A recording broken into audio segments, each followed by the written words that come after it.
Hello दोस्तों, आज हम ये कैन मॉड्यूल के बारे में बात करेंगे कि कैन मॉड्यूल क्या होता है, प्रोटोकॉल क्या कैसे होता है, दो वायर की मदद से बहुत ही रिलायबली डेटा ट्रांसफर करता है जिसमें नॉइस का कोई खतरा नहीं रहता। एंड ये डेटा इंटीग्रिटी कैसे मैनेज करता है, आर्डिनो के साथ कैसे कम्युनिकेट करता है, इसका इंप्रूवमेंट कैसे काम करता है, हर एक चीज के बारे में दोस्तों आज बात करेंगे। आज के वीडियो बहुत ही नॉलेजेबल होने वाला है दोस्तों, क्योंकि ये कैन मॉड्यूल बहुत ही इग्नोर्ड टॉपिक है मगर बहुत ही रिलायबल ये मॉड्यूल है। तो चलिए वीडियो को शुरू करते हैं दोस्तों पहला बता दूं, ये जो मॉड्यूल है ये इतना रिलायबल है कि जो हमारा 4 व्हीलर कार होता है उसमें कैन प्रोटोकॉल को यूज करके ही एक सेंसर से दूसरे सेंसर में बात किया जाता है। तो इससे आप समझ सकते हो कि कैन कितना यूजफुल और रिलायबल है। तो अगर आप लोग देखते हो तो यहाँ पर एक छोटा सा चिप है दोस्तों, ये जो है ना ये डेटा को मैनेज करता है। ये डेटा क्या होता है, पहले हम लोग जान लेते हैं कि दो वायर के मदद से कैसे हम लोग नॉइस फ्री डेटा भेज दोस्तों। कैन में ये जो दो वायर है ना, ये एक हाई होता है और एक लो होता है।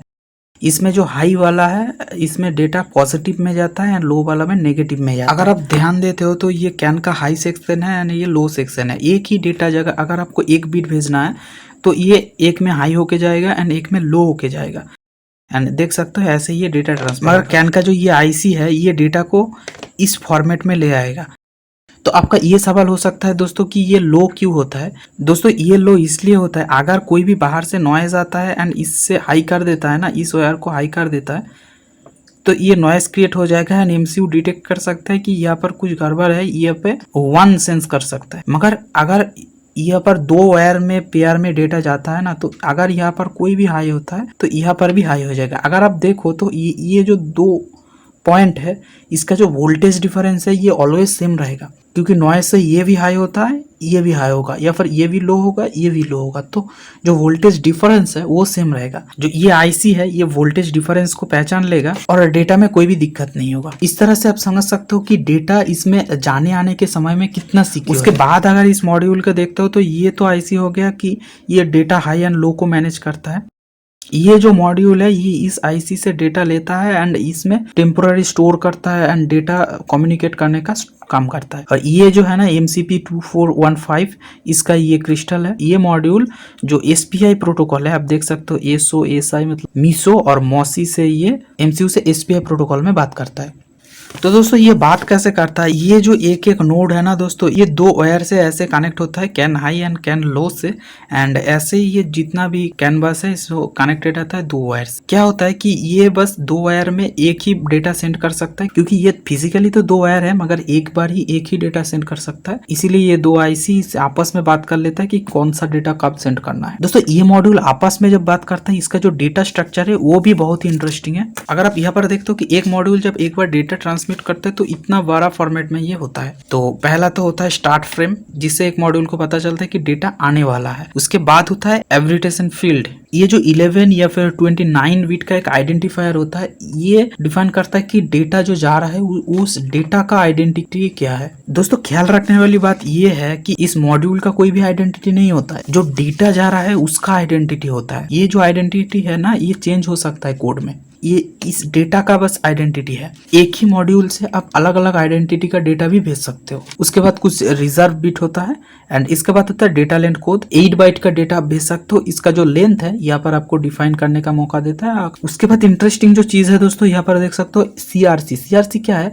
Cyclic redundancy check. मतलब ये डेटा ठीक ठाक आया है कि नहीं ये चेक करता है। मतलब जब एक मॉड्यूल डेटा भेजेगा ना तब ये एक साइक्लिक रिडंडेंसी मतलब एक एल्गोरिदम चलाएगा एंड वो ये जो डेटा है ना इसका एक कोड जनरेट करेगा। उसके बाद CRC में फिट करके भेज देगा।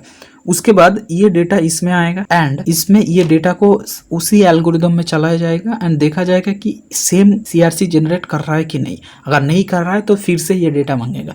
तो आप समझ सकते हो कि ये डेटा के मामले में कितना सिक्योर है। तो पहले ही दो वायर की मदद से ये डेटा ले रहा है जिसमें नॉइस का खतरा नहीं रहता।